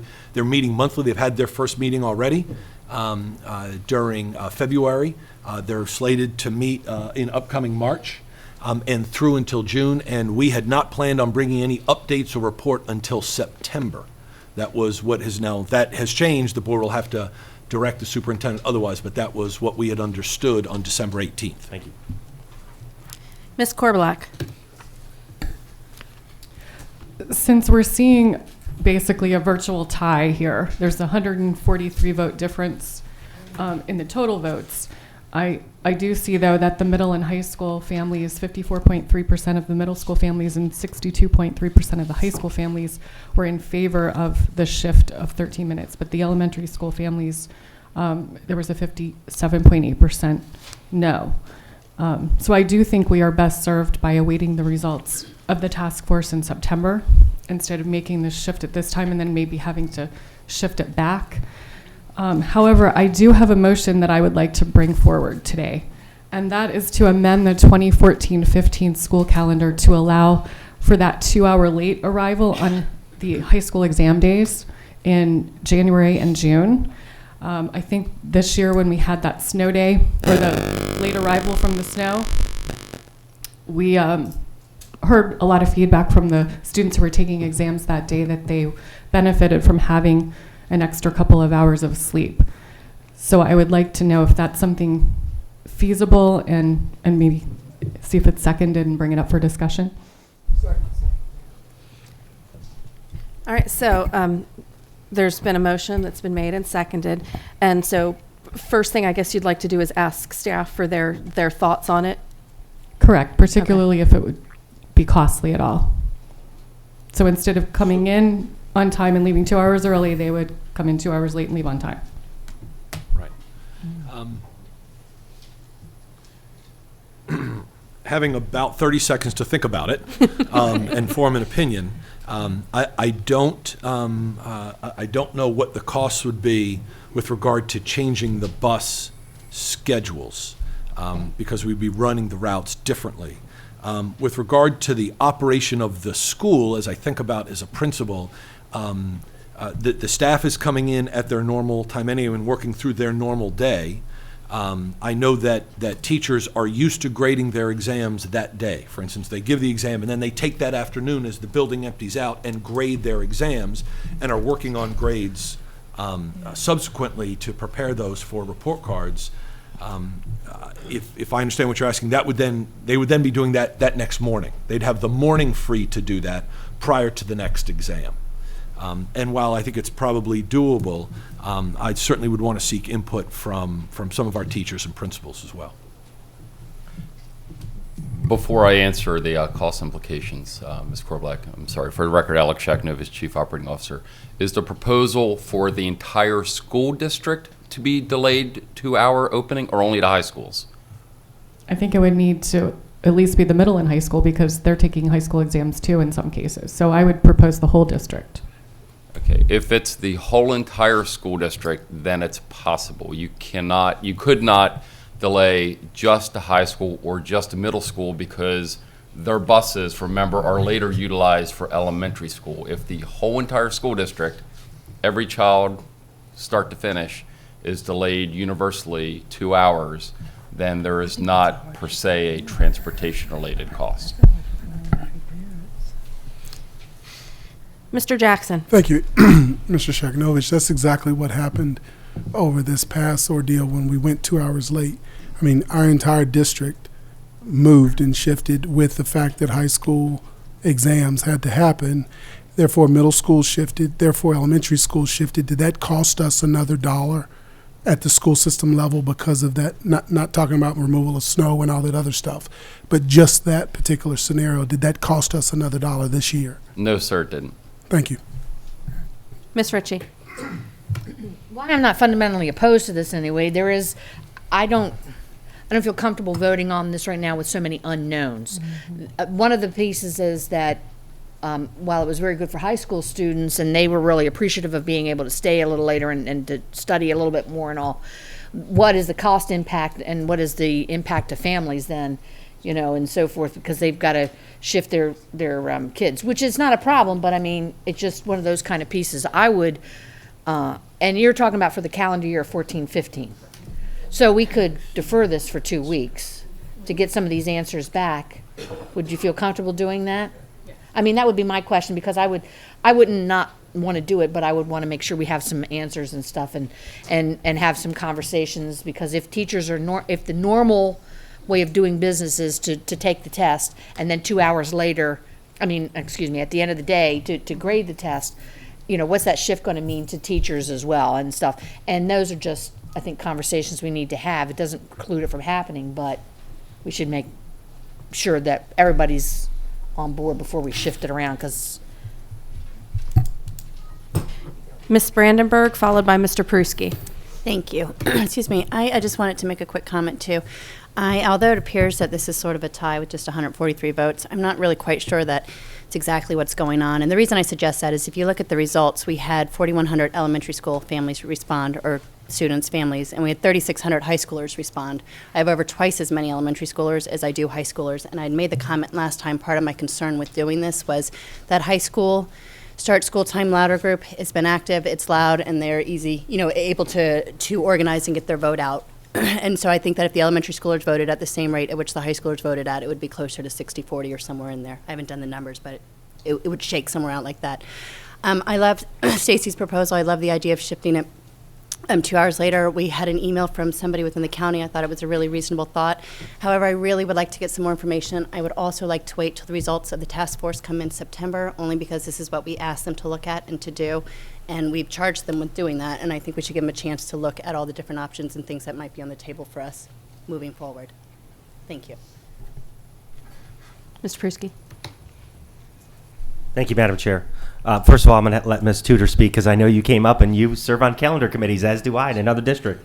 But I do want to talk about supporting Ms. Korbelak's motion because I think it does make sense. I think that when you look at cost, you look at pieces, but I don't think there's anything wrong with getting additional information. But you probably have something to add because this may or may have been discussed at a prior committee, and if you can add to that, that'd be Would great. you mind repeating the motion because I was coming down, so I didn't get every piece of it.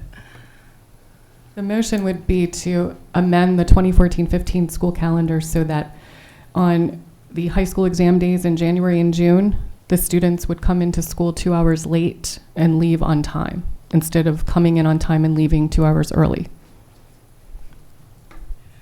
The only input we've had about that are obviously from a lot of the elementary school parents who need the daycare before and after, or who don't have it set up a certain way, and they are the ones who responded to us when we asked in the calendar committee, because we've looked at many times moving whether we come in late or we dismiss early. It's kind of gets a little bit more complicated, but I think it's something we certainly could investigate. But we do get kickback from other sets of parents not wanting us to do that. The high school parents, in all the conversations that I've ever had, have seemed to be very on board with that. But for some reason, the others, because it affects everyone, it just doesn't affect them. But it could be something. I would like us to look into it maybe a little bit more and get back with you on it, because I can certainly, via email, communicate with all of the committee and with parent groups and give you their input, if you'd like. I think that would be a good idea. But right now, there is a motion on the floor. So I can take the motion off the floor and bring it back up in 2 weeks. I think that's a good idea, based on the information that we need. But based on the conversation, I think that if staff could look into the different issues that we've brought up, talking with our high school teachers to find out how this would impact them, talking to parent groups about how this would impact them, I think that if we had all that information, then we would be able to make a much better decision about if this is something we wanted to move forward with in the future. Wonderful. Thank you very much for bringing all of this information to us. Are there any other comments on the survey results? Mr. Jackson. So we'll take this information that we've got and we'll roll this into the normal start time initiative that we've got ongoing, correct? Unless there is something that we find out sooner than that a board member chooses to bring up at a sooner date. It is always possible that a board member could ask to bring this up again at a sooner date. Okay. Short of that, then this information will fall into our high school start time. Absolutely. Okay. Thank you. All right. Moving on. Our next item is our much awaited, very exciting economic impact study presentation. Ms. Brandenburg? Thank you. Excuse me. Just wanted to take a couple minutes and just sort of highlight where we've been and where we're at now. But essentially, our school system is unquestionably a key economic driver here in Anne Arundel County. We are the second largest employer and a critical component to the success of our county. Our stakeholders go beyond our employees, parents, and students.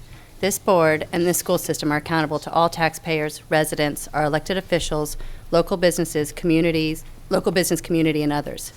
Anne Arundel County is also competing with neighboring counties for valuable resources.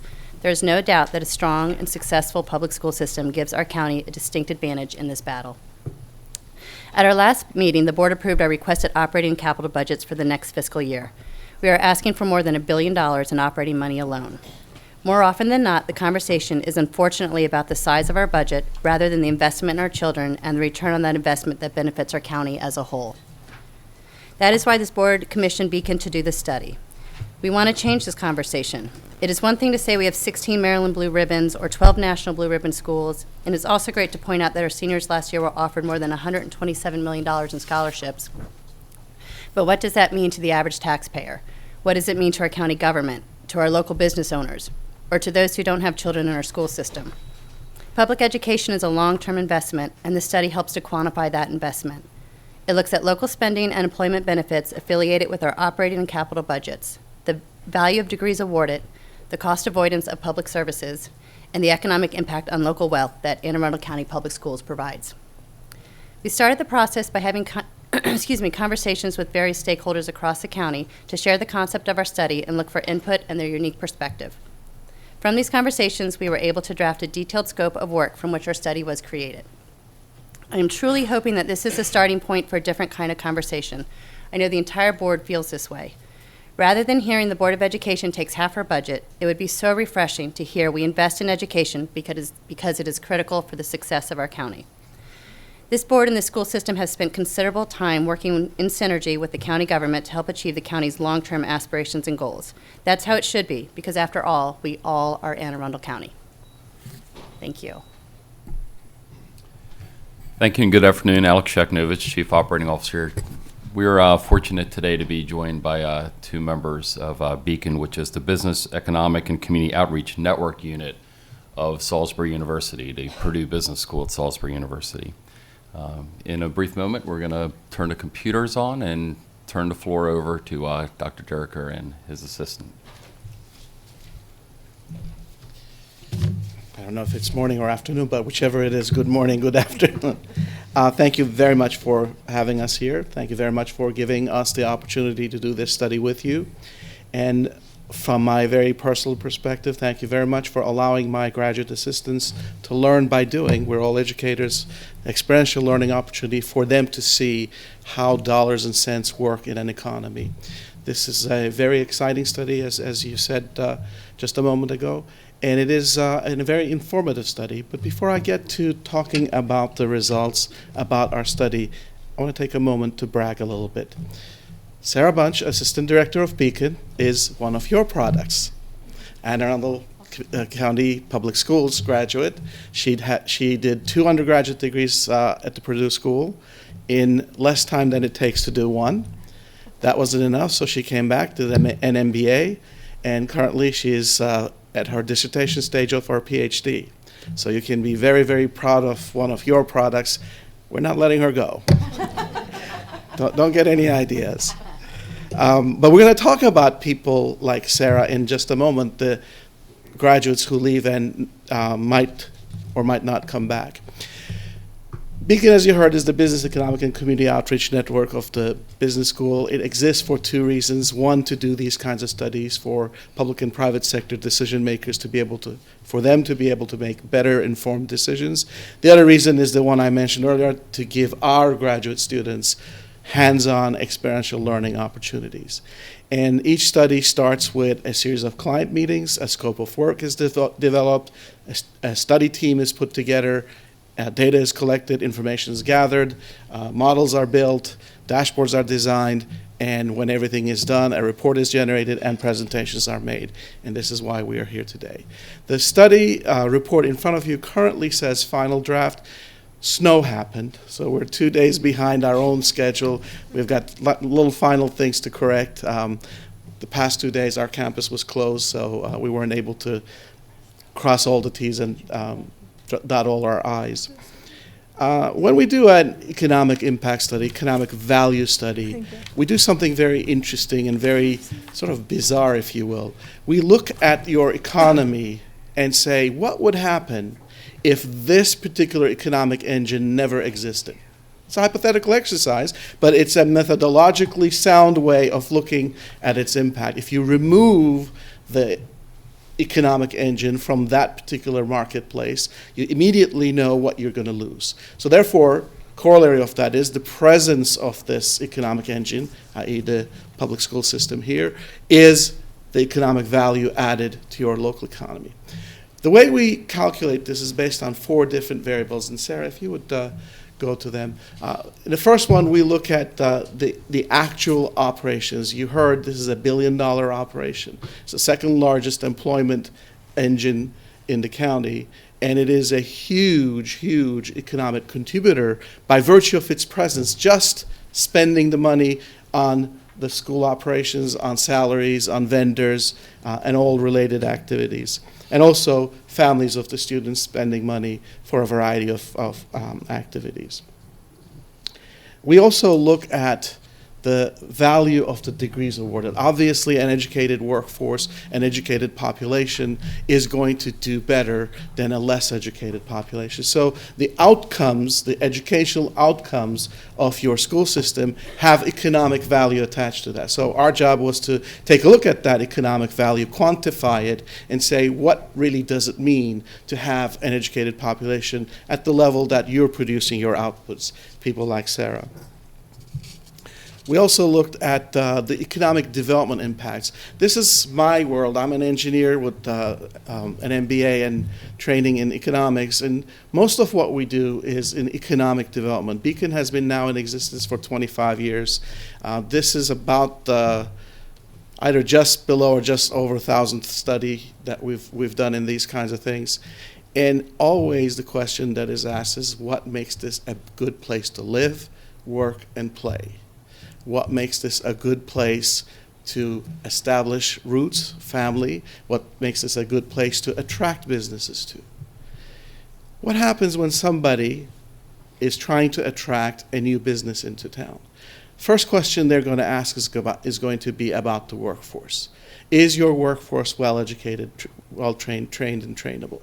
Second question they're going to ask is, where am I going to live? I'm the executive now looking at coming here. And to my realtor, I'm going to say, tell me about the school system.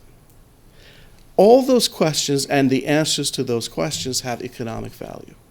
So Sarah, my team, and myself, we calculated, we quantified those economic values to be able to understand value propositions, productivity enhancements, all the associated value that an educated workforce brings into a locality. Finally, statistics and past research tell us that when you have the ability to increase the educational standards in your community, certain public costs go down, whether they're healthcare, public safety type costs, or crime or welfare type activities, social costs. These reductions are well documented in people who do research, not in education, but in welfare, in crime, and in healthcare expenditures. They tell us, based on their public health research, based on their public safety research, based on their public welfare research, what an educated workforce means, which is why they say at the end of their studies, we must do more in educating our communities. We must invest more in our young people. So that's the investment that provides that return on that investment by reducing those costs. Sarah will now take us through some of these findings, and you have these in front of you in the report as well. But every dollar in operational money spent by the public school system here results in additional total spending of $1.36. Every job here supports another 1/3 of a job in the community out there. When you look at other parts, I don't know if this was shared with you or not, well, we've done these kinds of studies before with other school districts. And when we look at these, one of the questions we're asked is, could it be better? Hold that thought. We're going to come back to that because it can be better. It's great, but it can be better. Next slide, please. We also have a lot of spending in capital activity beyond the operations. And again, if you look at the report in front of you, usually these are on big boxes in the report. You're looking at a return of local spending of $1.48 million in capital spending, 7.56 additional jobs. This is very important. This is very, very important. And every dollar in capital spending retained in the state of Maryland creates a total spending of $1.78. Underlined, retained in the state of Maryland.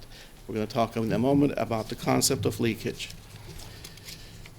Okay, we have the students who graduated. What are we going to do with them? Well, these individuals are going to go out, get jobs. They're going to provide input into the economy. That input, net present value of that input over their work lifetime is $1.4 billion each graduating class. The county income tax to be paid on these, income not property, is $25 million per graduating class. This is additional value to the economy. Next one, please. Some of our students, your students, our students, are going to go to college, and they're going to have higher level occupations. They're going to be what in the economic literature is referred to as wealth creators. And they're going to provide an additional almost $35 million per graduating class in local return on investment in taxes. Next one, please. Remember, we talked about the question people ask when they are relocating to tell me about the school system. The presence of a good school system has a positive impact on property values, and that translates into an additional $149 million in real property values, which then in this county with the current tax rates is about $1.41 million a year in additional value created by the presence of the school system. This is cumulative. This keeps getting better. Next one, please. I mentioned earlier on the reduced public costs, public health, crime, welfare. These add up to in excess of $300 million a year in savings. When you put all this together, you realize that you are a very important economic engine, very high return on investment for the county's public dollars.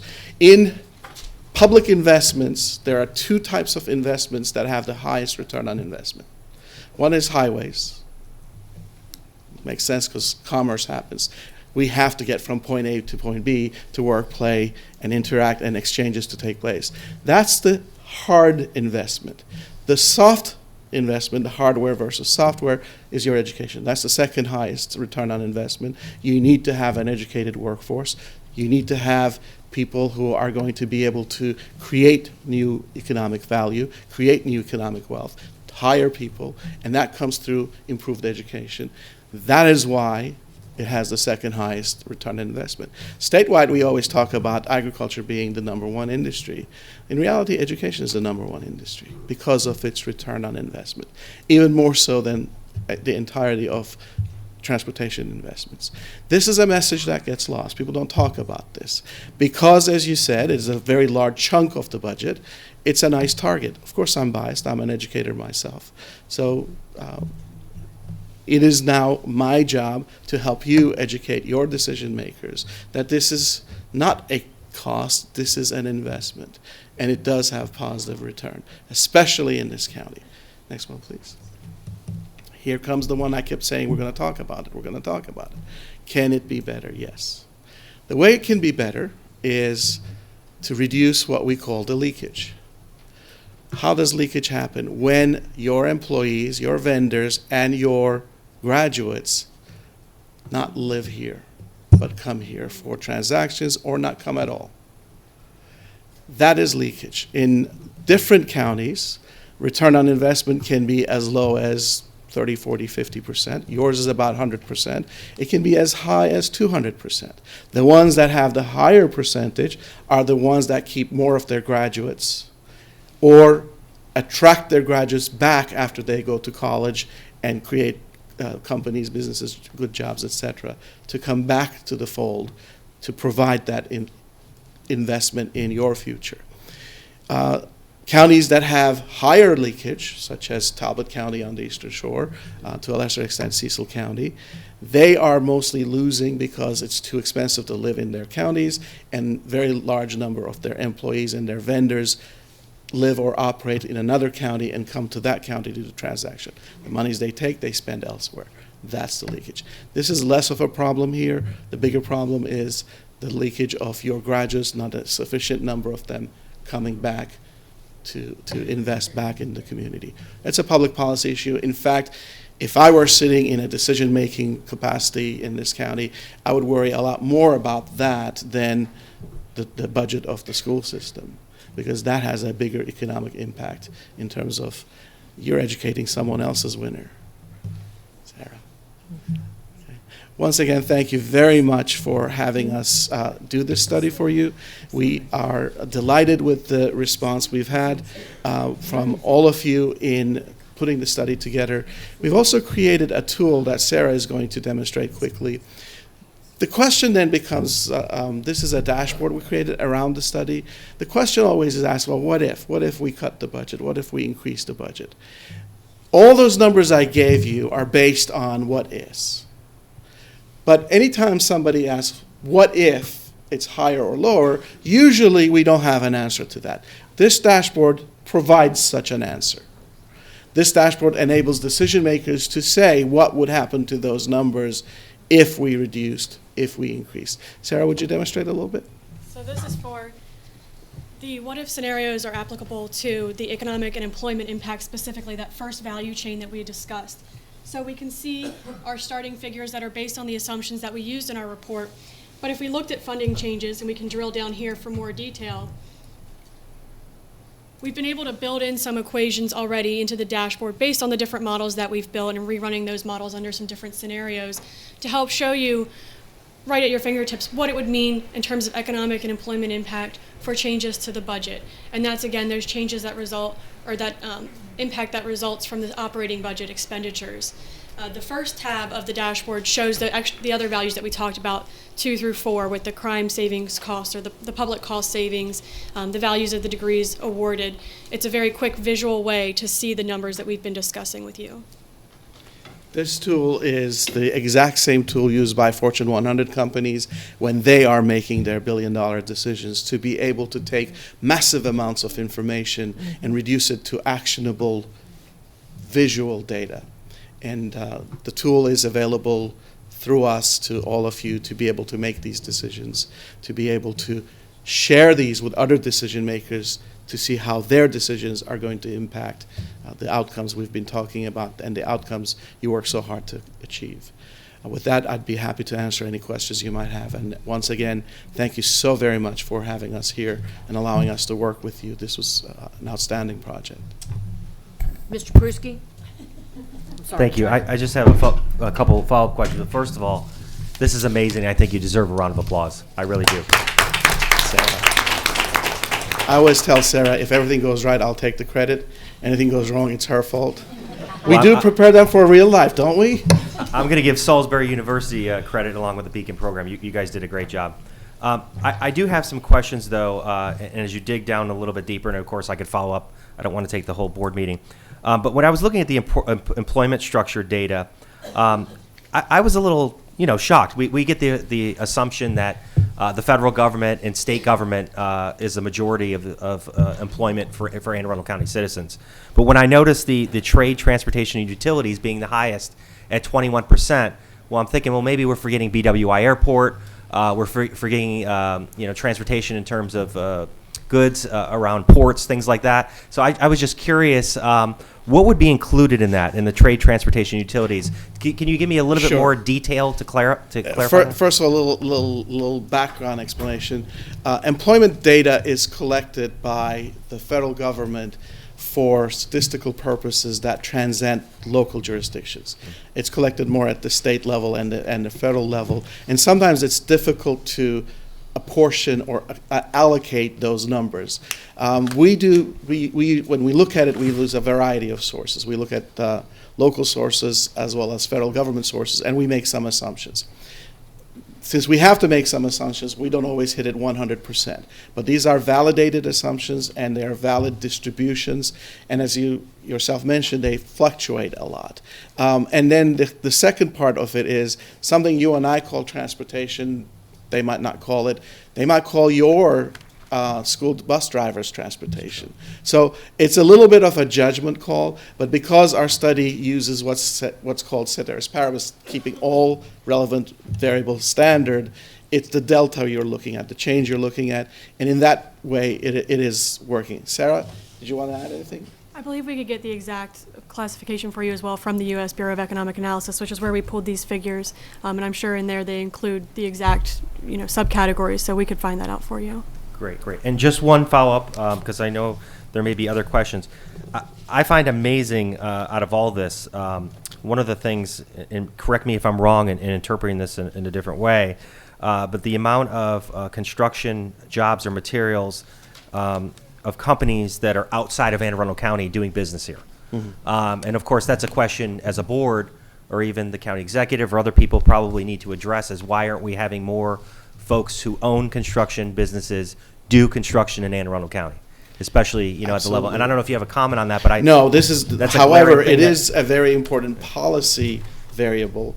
And when we made presentations in other counties where this was also the case, it was interesting that the county decision makers followed up on that question. It became part of the discussion, which is a good thing. It needs to be part of the discussion, but you're absolutely right. Thank you so much. And Mr. Peruski, just to add a little bit of texture to that, I mean, again, like Dr. Dereker said, it's good news, bad news. In totality of our spend, about 86% of our spend remains within the state of Maryland. So the vast preponderance of the dollars that Anne Arundel County Public Schools spends on both its capital construction elements and its maintenance-related construction elements stay within within the state of Maryland.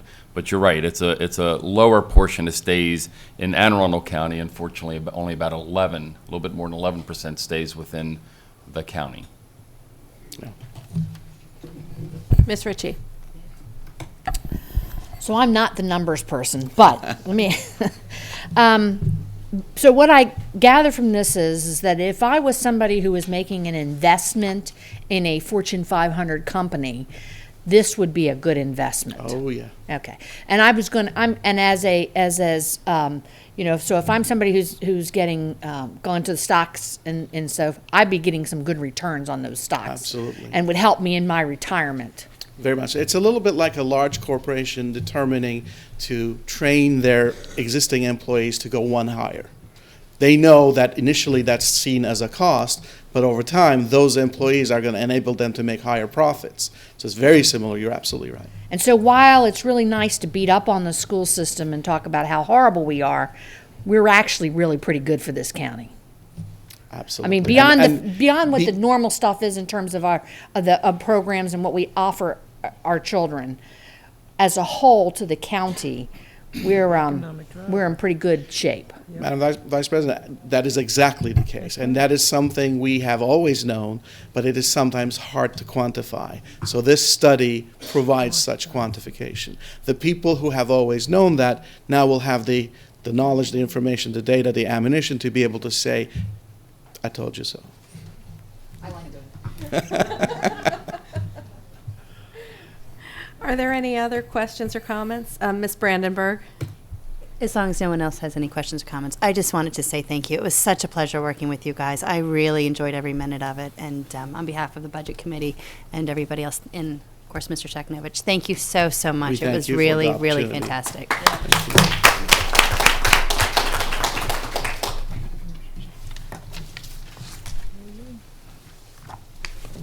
And when this is final, I'm assuming it will be, I was out for a minute, it will be posted? I believe it is posted. Is it posted now? Oh, it will be. It will be posted. There will be some data points posted on the website.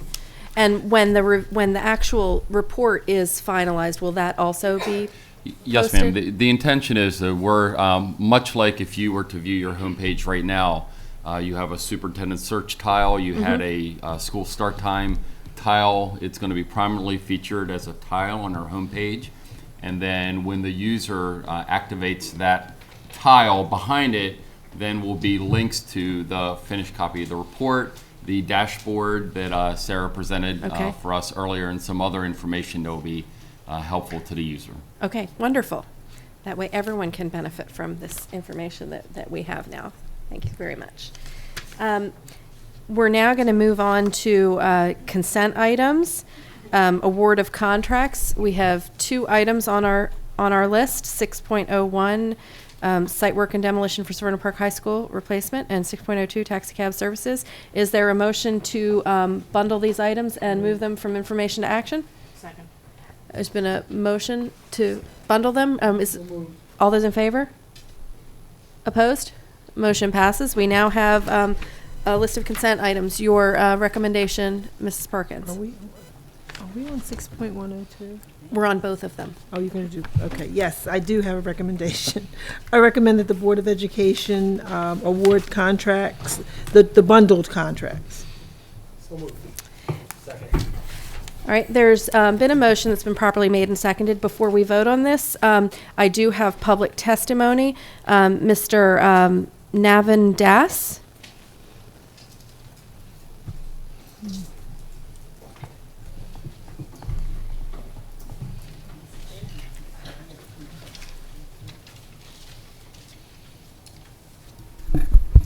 Good afternoon. Thanks for having me here today.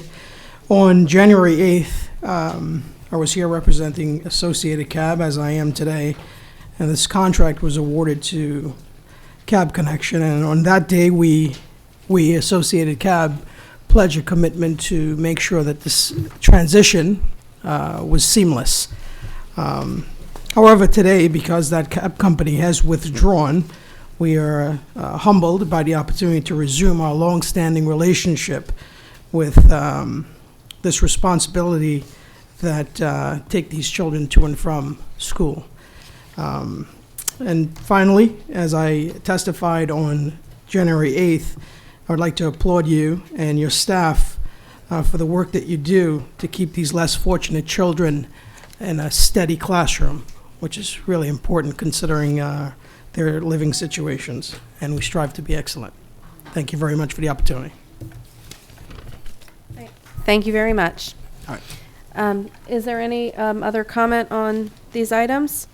Seeing none, we have a motion that's been properly made and seconded. All those in favor? Opposed? Abstentions? Motion passes 9-0-0. That brings us to the conclusion of our agenda. Before we move on, I'm going to make a few announcements. The next Board of Education meeting is Wednesday, March 19th, 2014 at 7 p.m. The next Policy Committee meeting is Wednesday, March 12th, 2014 at 8 a.m. And the next Budget Committee meeting is Tuesday, April 1st, 2014 at 7 p.m. in Conference Room 1. Ms. Ritchie. I'd like to move that we go to a closed session to discuss the appointment, employment, assignment, promotion, discipline, demotion, compensation, removal, resignation, or performance evaluation of appointees, employees, or officials over whom this public body has jurisdiction, or any other personnel matter that affects one or more specific individuals. Is there a second? Second. All those in favor? Opposed? Motion passes 9-0-0.